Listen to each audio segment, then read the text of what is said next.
This is the last talk or meeting together.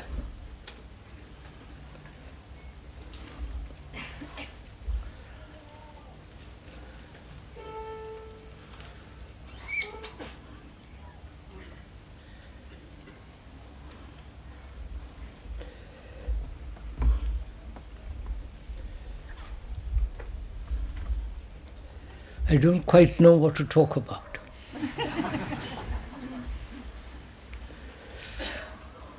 It's a good beginning.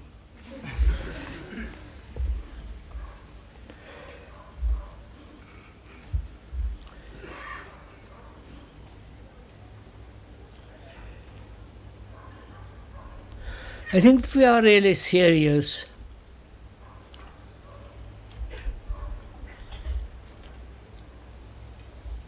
we would take life as a whole. Not just what suits us, what's most convenient, what is most profitable or pleasant. But life is such a complex affair with all the travail, all the struggle, conflict, and the great many pressures and demands on one's life. And we seem to take one particular point of view or choose what is most satisfactory and pursue that. We never apparently seems to take life as a whole thing. Our education, our jobs, our way of living, our relationships, love, whatever that word may mean. Perhaps we might go into it this morning. And the possibility of living a very good life.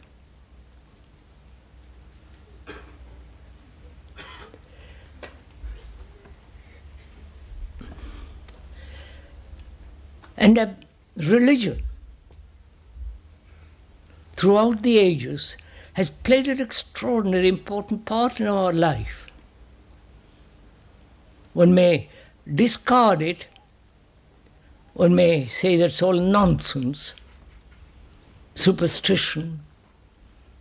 But man, human beings throughout the world have searched or inquired if there is something far beyond all this sensory excitement, sensory pleasures, sex, and the ordinary routine of life. They've always asked about this. The more one is serious, the more one is delving deeply into one's life, one invariably asks if there is something far greater beyond this existence with its complexities, with its boredom, with its loneliness.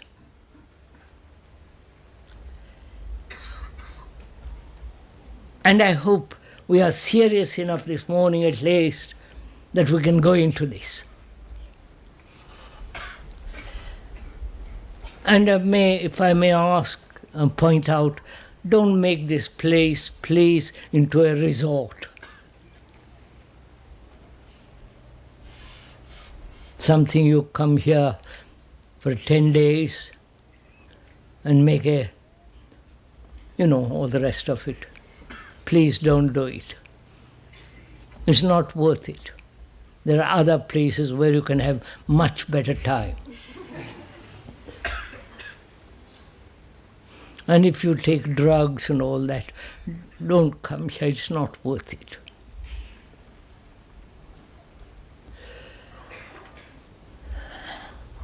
So, how shall we, as human beings, set about this? You understand? How shall we begin to inquire if there is something far greater? Something that is really enduring. Something that is very, very immovable. Something that cannot be transient, changing, according to circumstances, according to cultures and so on. How does one begin to inquire into this demand which human beings throughout the world, from time immemorial have sought this? Right? Can we go into this together? If we can, first thing is to find out how we listen.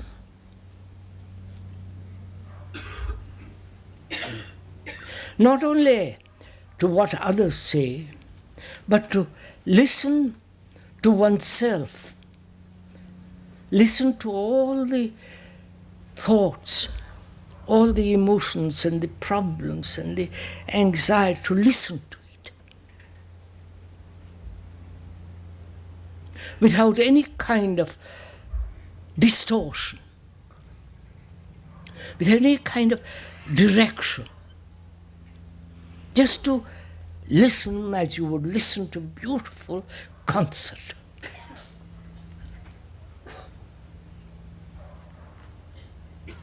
So that one begins to discover, as one listens, the distortions that mind or thought,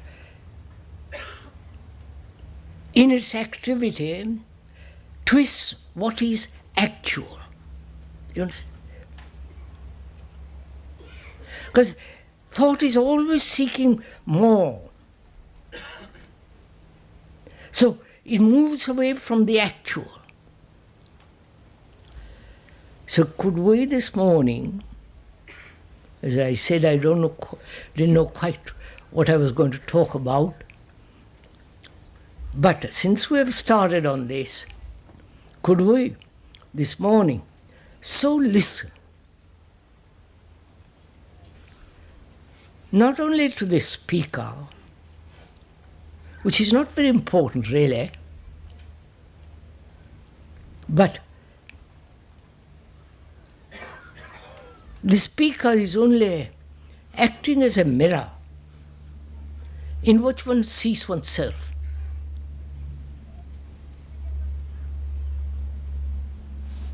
And when you observe yourself, the mirror is not important. Then you can break it, throw it away, bury it, whatever you like. So, could we this morning together investigate into this enormous, complex problem of what is the meaning of life and what is the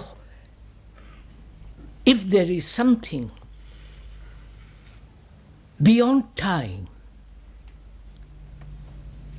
beyond the tomorrow, beyond the enormous burden of memory, if there is something far greater than mere superficial sensory existence. And to inquire into that, one must have a certain quality of freedom. Not attached to any particular experience, nor longing or asking something more. Because then you're already moving away from the actual observation, right? Could we please do this morning? That's we are inquiring into what is called religion. We've inquired into what is fear, pleasure, suffering, and somewhat into the whole question of death. And I think we should also inquire very deeply this question of what is religion. Because man has lived by that. Man has said in his search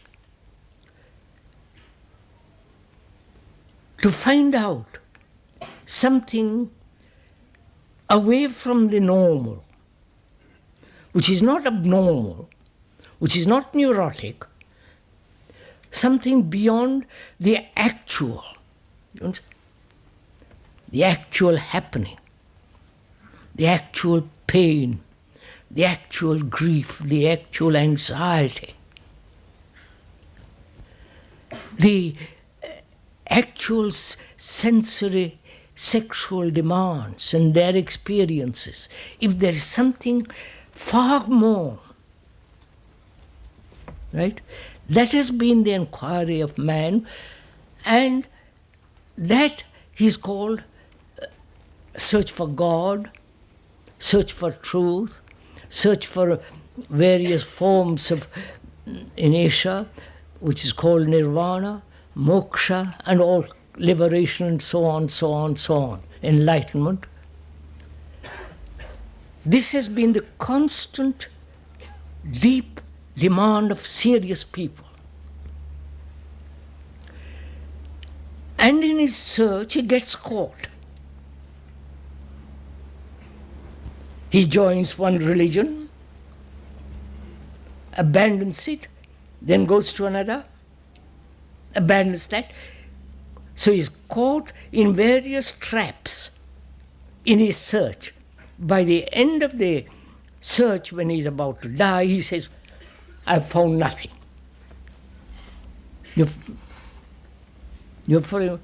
I've been to this guru, this temple, that church, followed the various cantankerous, superstitious priests, and so on, so on, so on. At the end of it all, as he's about to die, he realizes there is nothing. He has nothing but ashes. So could we, in our inquiry, if you are serious, leave all that?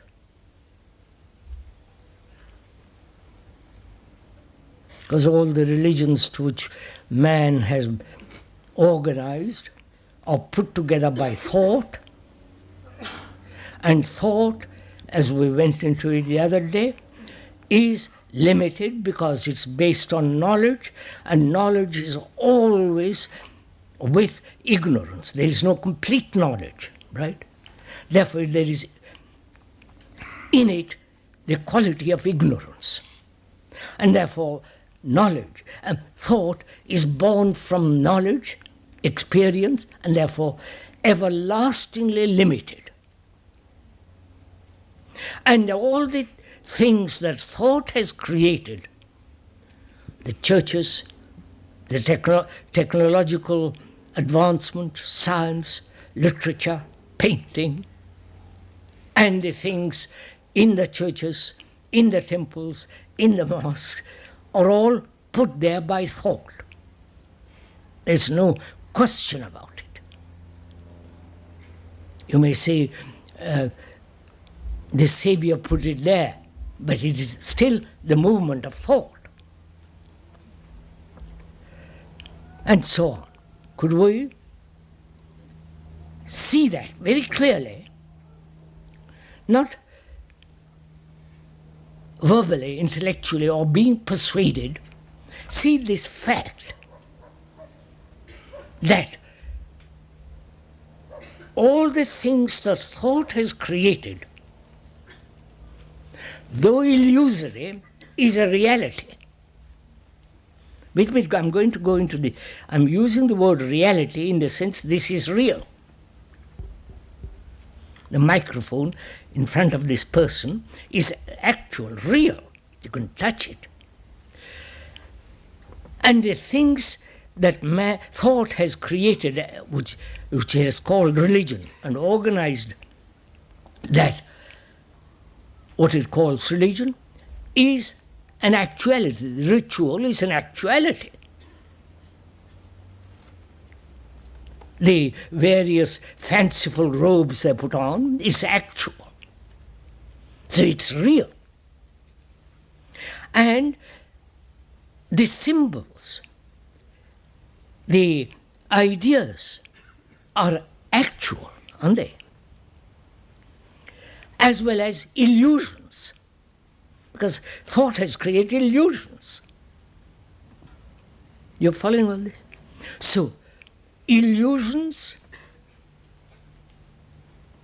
fanciful ideas, all the rituals, everything that thought has put together is actual. The guns, the submarines, going to the moon, and so on, are all actual realities.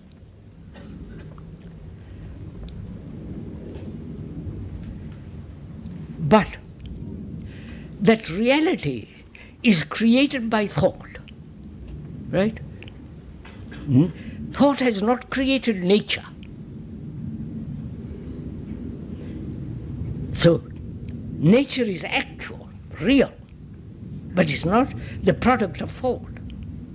But thought can use the nature, making a chair, which becomes a reality.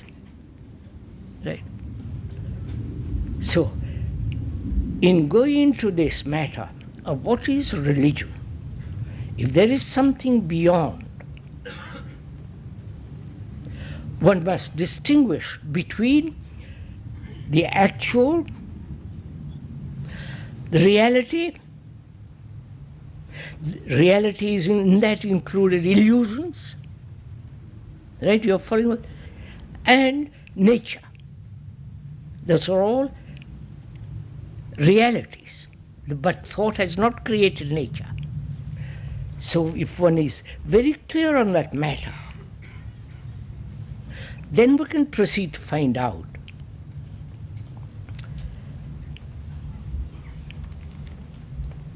this human search for something infinite beyond time is that man-made, thought-made, or is there something which is not the product of thought? You're following all this? Please.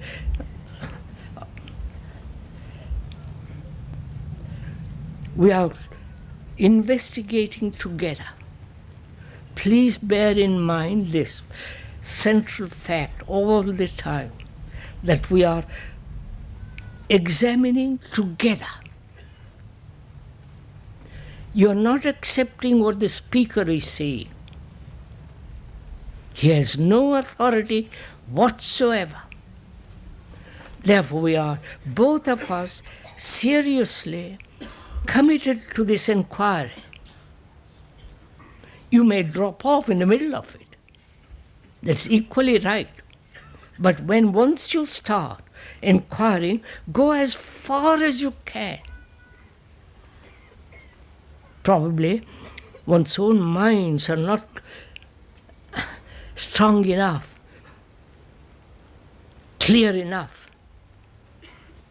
That's why I said at the beginning, one has to listen to oneself. Where one is blocked, where one is attached to an experience, to a desire, and so on. So one must put aside those if you are inquiring. And in that inquiry, there must be freedom to observe. You can't say, well, I believe in God or Jesus or Krishna or whatever it is, and then inquire. You can't. That's playing tricks. You can play tricks upon yourselves, but when you are inquiring seriously, you must play the game.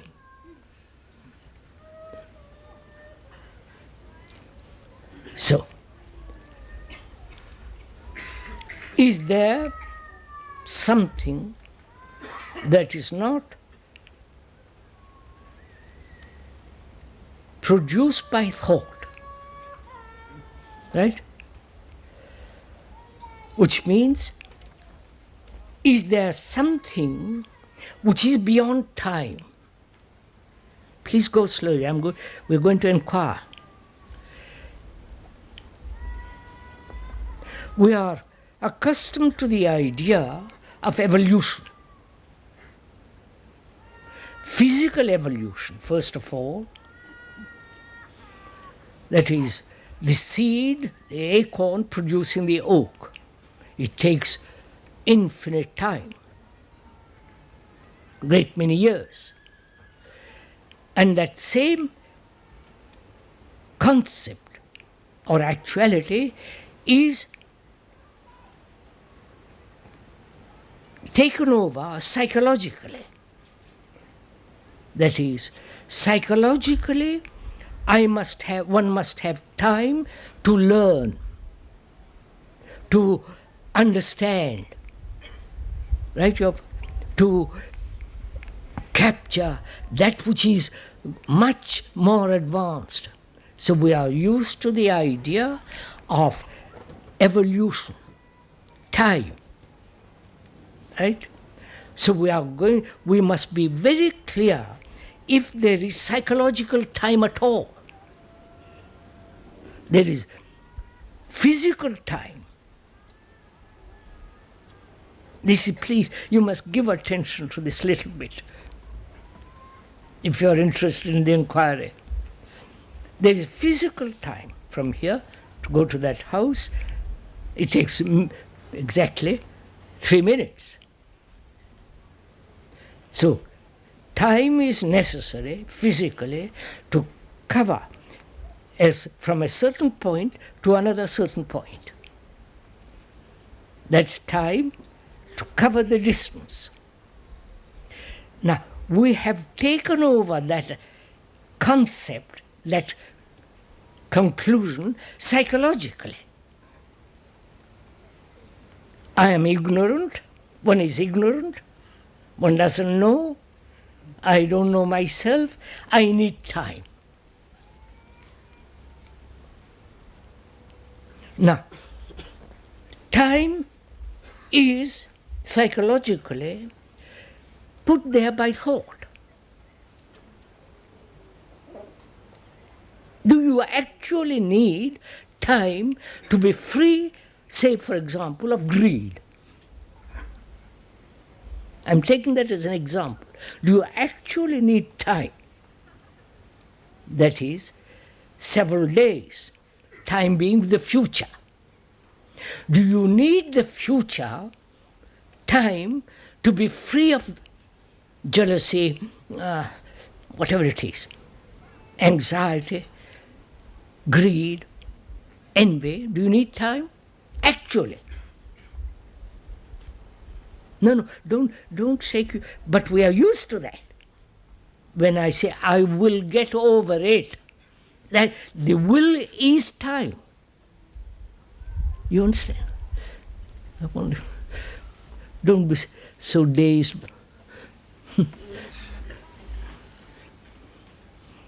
So, it's our habit, our tradition, our way of living. They say, I will get over my anger, my jealousy, my sense of inadequacy, and so on, so on. So,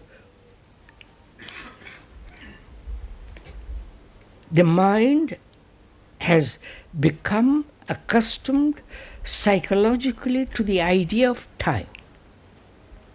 That is tomorrow, or many tomorrows. Now we are questioning that. You understand? We are saying that it's not necessary. Time is not necessary to be free of greed.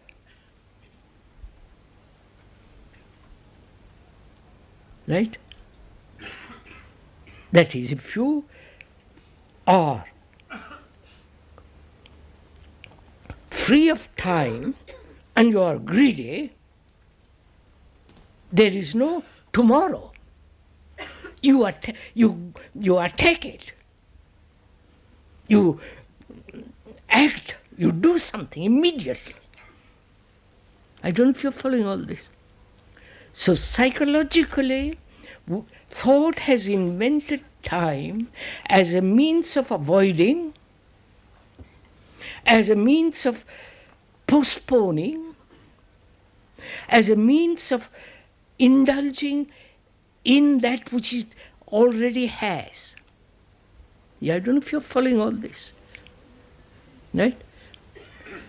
So thought psychologically has invented time out of laziness and so on, so on.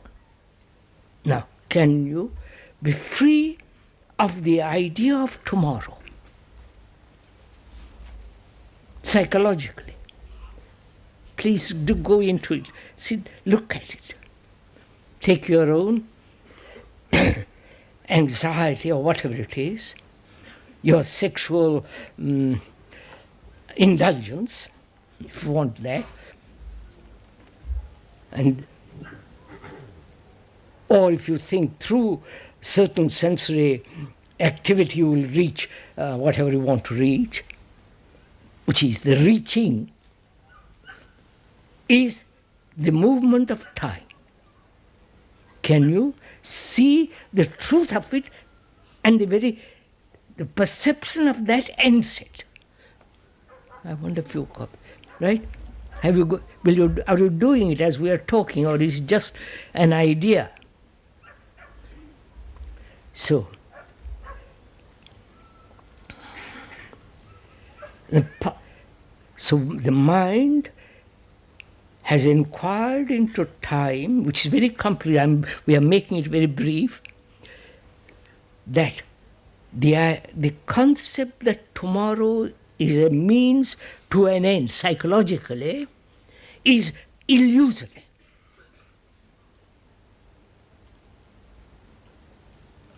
Therefore, there is only perception and action without the interval of time.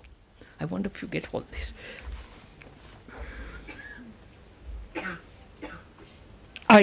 One sees the danger of nationalism, the danger, because of wars and so on, so on. The very perception is the action and the ending of the feeling of attachment, of being attached to a particular group. Right? Are you doing it? When every evening on the television say British, British, British, British. Or the French and French and French, when everyone is in France, and so on. To see that this division brings disaster. And the idea, give me time to be free of the conditioning which I have had from childhood, that I am British or this or that, to see that without the idea of time, and therefore action. You're following this? I wish you would do this. Therefore, that ends conflict. You understand? The struggle that I must be free. We're together in this, somewhat. I see you are not. Because this demands really a very serious mind, a mind that says, I want to find out. So, meditation is the ending of time. You understand? No, you don't understand.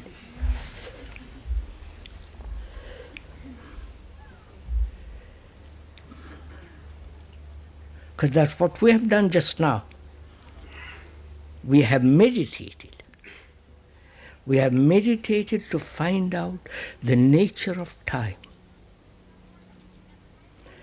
Time is actual, necessary to go from here to there, but psychologically, time doesn't exist. To discover that is a tremendous truth, tremendous fact, because you have broken away from all the tradition.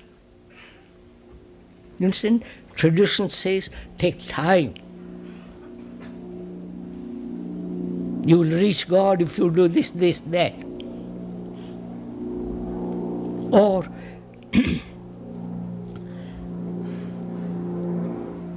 you must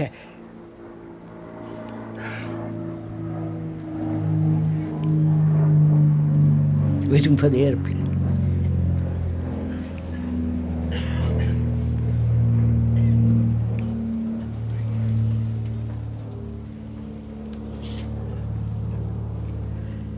And also it means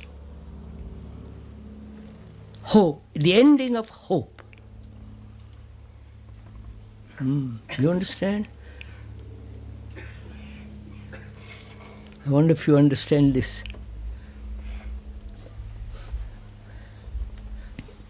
According to Dante's Inferno, it means the ending of hope. You understand? Whereas we are saying hope implies the future. That is, I am depressed. One is depressed, anxious, hopeless, sense of inadequacy. Give me hope to advance, to learn, to be free. So when you see that there is psychologically no future, then you are dealing with facts, not with hopes. I wonder if you see this. Because hope is time. Right? So, what we have done in the inquiry into time is beginning of meditation, is part meditation. And to find out if there is something beyond time,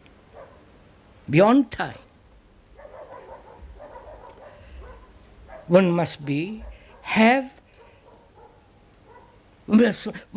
carry any problems with us, right? Because we are burdened with problems. Right? Aren't we? Personal problems, collective problems, international problems, and so on. Why do we have problems? Please ask yourselves, why do you have problems? sexual, imaginary, problems of not having jobs and so on, problems of inadequacy, problems, say, I want to reach heaven and I can't. All the rest of, problems. Why do you have them? Is it possible, please listen, is it possible to live a life without a single problem?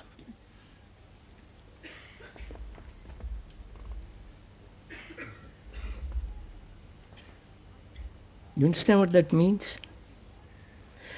As each issue arises, resolve it instantly, not carry it over. The carrying it over, which is the movement of time, creates the problem. I wonder if you see this. Right? If I have a problem, if one has a problem, first of all, why has one a problem? What is a problem? Problem is something that you have not understood, resolved, finished with, but which you worry over, you're concerned, you cannot understand it, and you struggle and struggle day after day, day after day, day after day. So the mind is crippled by this process. You understand? So, if there is no time, do you understand? There is no problem. I wonder if you see this. Do you really see this? Actually, in your heart, not here, in your mind, but in your heart, do you see the man who has, or the woman who has problems, is caught in time?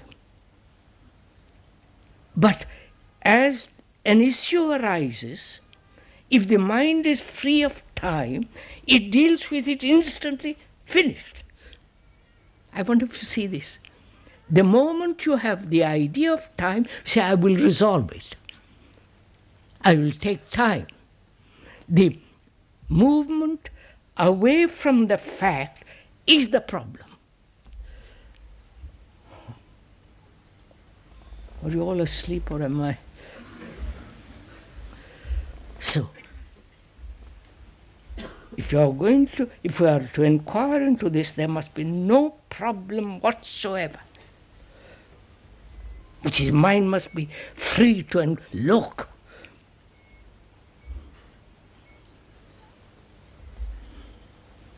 Right?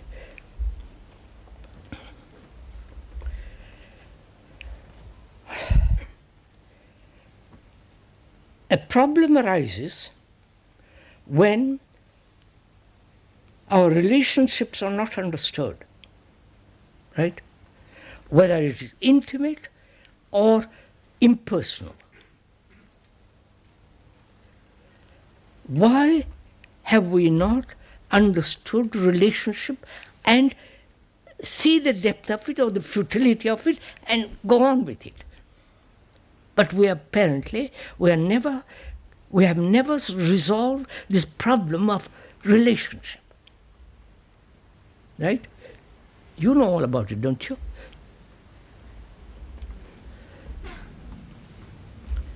Why?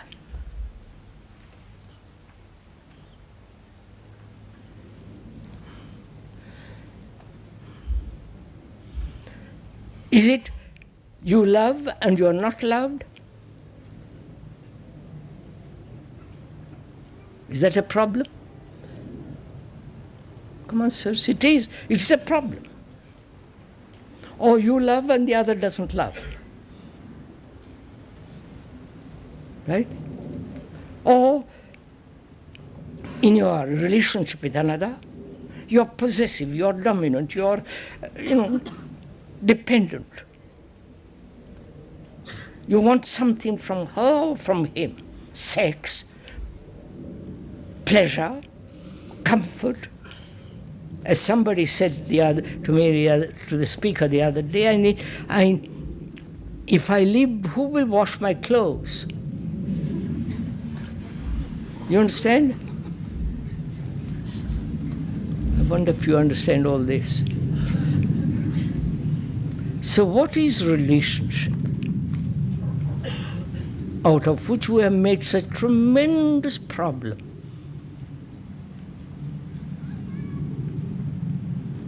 It is to be related to another. Relationship means related to another. To one, or to many, or to the whole of mankind, right? To the one, or many, or to the whole of mankind. You understand? Or you don't?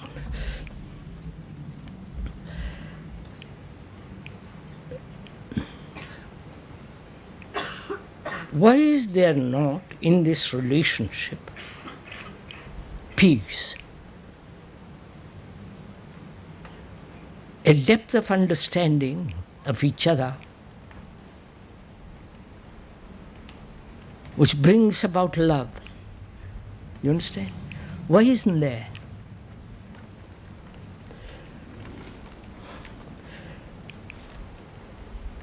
The relationship between two people, man, woman, with their sex is called love. Right? Right? Oh, for God's sake. Don't let's be hypocrites. Let's face these things. It's called love. And is it love?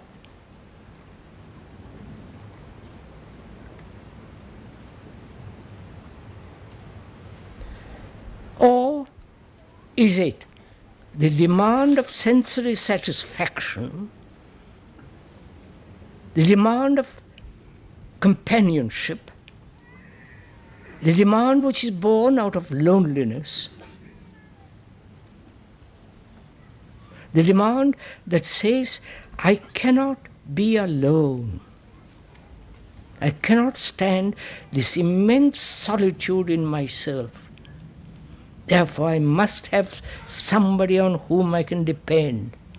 Psychologically, all this. You need the postman, the porter, and all the rest of it. But psychologically, in relationship between man and woman, why is there this tremendous division? You understand? And is one aware of this? Aware of this great division between you and another, whom you say you love.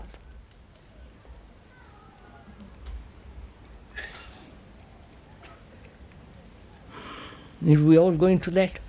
Is it necessary? Apparently it is, all right. Have you noticed between two people, their thinking, their feeling are never the same, right? One is ambitious, the other is not. One is aggressive, the other is not. The one is possessive, the other is not. One is dominant and the other is docile. Which means what? Each one is self-centered in his activity. Right? Are you fully? Observe yourself, self-centered in yourself. And the other too is self-centered. So there is division. So where there is division, there must be quarrels, there must be antagonism, there must be all kinds of things going on. Between nationalities, when there is division, there is chaos. Right? And this division we call love. Right? You don't face it. So, in inquiring into something beyond time, there must be complete sense of relationship, which can only come about when there is love. Right? Love is not pleasure, obviously. You cheapen it. Right? Love is not desire. Love is not the fulfillment of your own sensory demands. Are you following all this? So, without love, do what you will. Stand on your head, sit in meditation for the rest of your life, cross-legged, put on fancy robes, do anything you like. Without that quality, you cannot, there is nothing.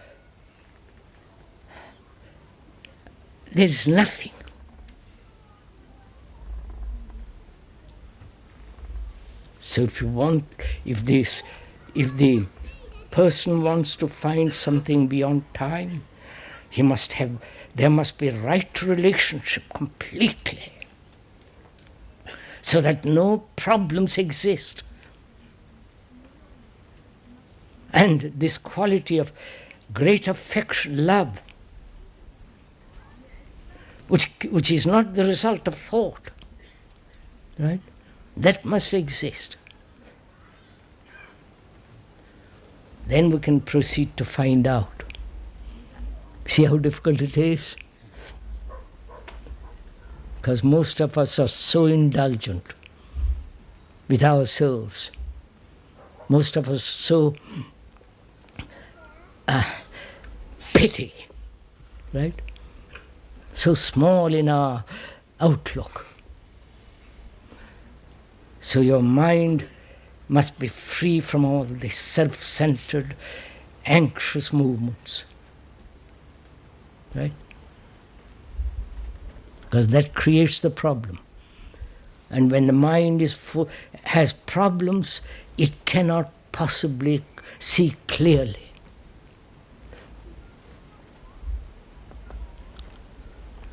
The mind that is everlastingly chattering, such a mind is not quiet mind, right? Then the problem arises, how am I to stop chattering? You understand? Listen to that very carefully. You realize your mind is chattering, then you say, how am I to stop it? Moment you have put the question, you're already entered into the time element. I wonder if you see that. Yes? So the how means time. And because you ask the how, the other fellow invents the system, invents the method, the practice. Put on yellow robe, blue robe, whatever it is. So, see the mind chattering, and you are not different from that chattering.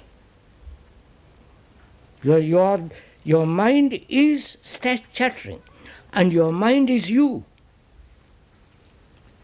So when you have that principle, that actual truth that you and the problem are one,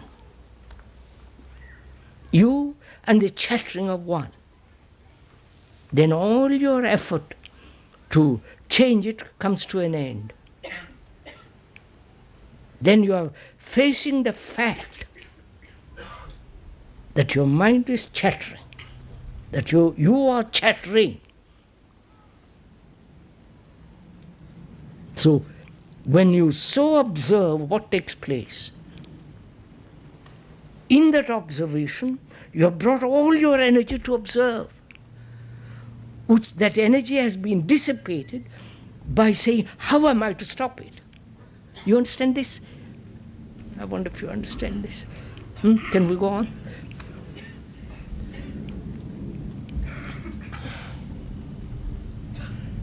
So the problem is, can the mind, that is the mind being the senses, the feelings, the reactions, the emotions, the intellect, all that is the mind, right? Can that mind, including the brain, can that mind be absolutely quiet? You understand my question? Because that is part of meditation. To bring about, as people try to do, to bring about through various systems, methods, controls, and so on, so the mind is absolutely quiet. Because it's only when the mind is quiet completely that you can hear, right? That you can see. So the various forms of meditation, the Tibetan, Hindu, the nonsensical TM meditation, transcendental meditation. A nice word spoiled, isn't it? Transcendental is ruined by this cheap nonsense. All these various forms of meditation have tried through control, through relaxation, through self-hypnosis, by repetition, to bring about quiet mind. Which means, listen to it, which means allowing time to bring this. You understand? My mind, one's mind is not quiet now, but I will practice, I will control, I will be aware, and through time it will come about. Right? But when there is the understanding, when there is understanding of the truth, that time is illusory, you can't change it. Time will not change. You understand? Then you are faced with the fact that your mind is chattering. When you are observing a fact completely, with all your energy, the fact changes. I wonder if you will see, if you do it, you will see it. Because you have brought your energy into the observation, and that energy has been dissipated when you are trying to change what is. Look, I'll show you something. Which is, human beings are violent, right? For various reasons we won't go into for the moment. And human beings have invented non-violence, right? The non-violence is a non-fact. Are you following this? The fact is violence. But when you try to pursue non-violence, you are pursuing a non-fact and also allowing time. And when you realize time does not bring about change, then you are faced with fact, which is violence. Not how to change it. There is this fact of violence. Now, can the mind observe this fact of violence without any direction, without any pressure, just to observe it? You understand? Observe it. In that observation, the mind has pulled together all its energy. Right? So, that energy is like light, focused on the thing called violence. And that violence dissipates. Don't go to sleep, please. So,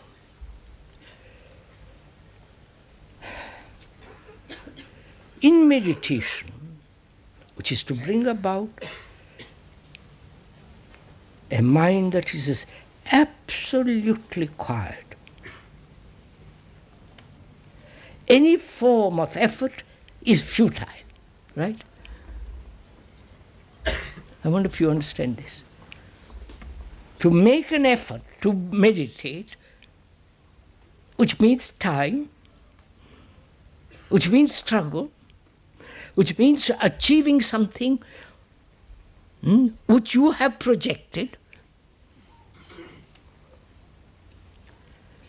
So can there be an observation without effort, without control? Please listen carefully. I'm using the word control with a great deal of hesitation because we live in a permissive society. Right? And one does what one likes. The more idiotic, the better. Drugs, sex, putting on clothes that are so meaningless. You follow? The sloppiness of it all. And the speaker using the word control in the sense, when there is pure observation, there is no need to control. Don't deceive yourself by saying, I'm observing purely, therefore I have no control, and indulge yourself, which becomes nonsensical. So it's unless you hear carefully, that a mind that is under control, that control brought about by thought, that thought being limited, and out of its limitation it is desiring something, and therefore it says, I must control. Such a mind has become slave to an idea. You understand? Not to a fact, to a concept, to a conclusion. Like those religious people who believe very strongly about something or other. So they're incapable of talking or anything else, thinking freely. The speaker was once traveling in India in a train. There was a European, an Englishman in fact, and very learned Indian in the same compartment. The Englishman was telling the Indian that their religion was all nonsense, stupids, went on at it for some time. And the Indian said, politely, he said, but you also have your beliefs, don't you? You believe in Christ and Virgin Mary. Oh, he said, that's a fact. That's the end of the conversation. And most of us are that way.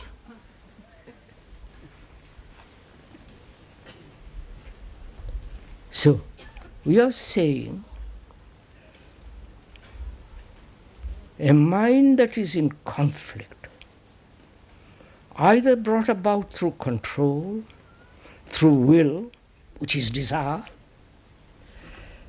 a mind that is has problems, a mind that has not resolved a relationship, and therefore no love, such a mind is incapable of going beyond. You understand? It can only go what it thinks beyond within its own circle.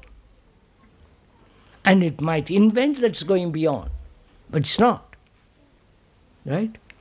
So, if we are serious, if we have come to this point, that the mind, all the senses, the brain, and all the things that man has been caught in are put aside, because when there is this tremendous sense of love with its intelligence, then we can proceed to find out, right? That means a mind that is quiet, not only physically quiet, you understand, but the quietness is not necessarily sitting in a certain position. You can lie down, do what you like, but the body must be absolutely quiet, right? Uncontrolled, because then you impose and there's conflict. And the mind, being free and therefore absolutely quiet, can observe. It is not I am observing, understand? Then if there is I observing, there is duality, there is separation. But there is only observation without the I. You understand? I wonder if you see all this. The I is made up of many things. Past remembrances, past experiences, past problems, present problems, anxiety. The I, that's me, that's you. If we have gone that far, the I is now absent. You understand? It's not I who is observing, but there is only observation. Then what takes place? You understand, sir? This is real meditation now, what we have done. This sense of inquiry into yourself, self-awareness, knowing all its problems, knowing all the desires, pressures, conflicts, sorrow, pain, all that. Be aware of all that. And that awareness can only come into existence when you are observing your reactions in relationship, right? You can't observe yourself just going off by and sitting under a tree. You can somewhat observe it, but it's only in relationship. All your reactions arise. So the mind is now in a state where there is no problem, no effort, no control, and essentially no will. Because will is the essence of desire. I don't know if you want it. Right? I will. I want. I must. That is desire demanding something which is in time. Right? And to achieve that I must exercise will to gain it. So the mind is free of all that. You know what? If you have gone that far, then what is there? Man has sought something sacred, right? Something holy, something imperishable, incorruptible, timeless, doesn't matter what. And he says, I have walked, I have taken my life, I have understood my life completely. Now, what is there? You understand? What more? What is there beyond? Because all search must end too. You understand? Because the moment you are seeking, what do you know? How do you know what you find? You understand what I'm asking? You're seeking God, truth, or whatever you're seeking. It may be your own pleasure, it may be your own sexual urges, it may be your own ending to certain problems and so on. You're seeking. In that search is implied several things. First of all, when you find it, you must recognize it. Right? In that search, it must be satisfactory. If not, you will throw it out. It must answer all your problems. Right? And it won't. Because the problems are created by yourself. So, the person who says, I'm seeking, is really quite unbalanced. Right? Because he's playing tricks upon himself. So all that now is totally in abeyance, finished. Then the mind is absolutely quiet, in pure observation. Now, anything beyond that is merely a description. You understand?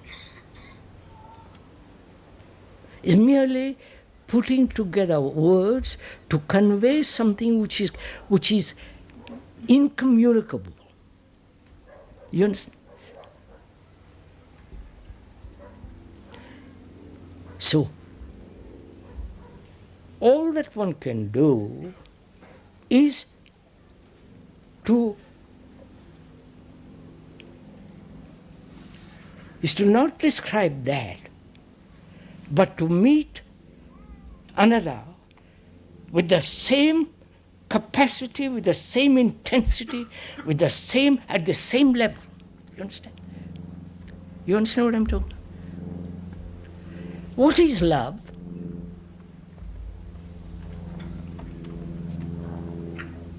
Is to meet another with the same intensity, at the same level, at the same time. You understand? Isn't it? That's love. I'm not talking of physical love. I'm talking love which is not desire, which is not pleasure. To meet somebody with that same intensity, right? With the same sense of time in the sense of, and with the same passion. That is love. Now, if there is that love in another, and you have this quality of mind which is silent, there is communication, right? Without word. That is a communication which is really communion. Complete sharing of something which is not capable of being put into words. The moment you are put into words, it's gone. because the word is not the thing.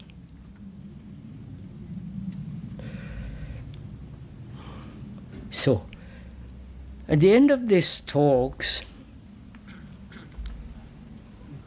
4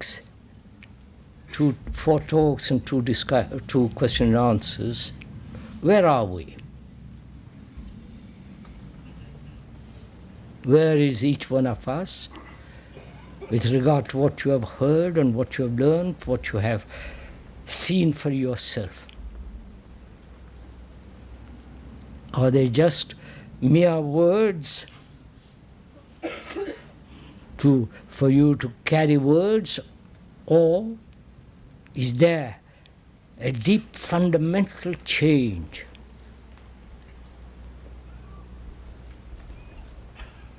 So that you are free of all your problems, free of fear, and there is that perfume which can never die, which is love. And when out of that action, from that comes intelligence and action. You understand? Right, sir.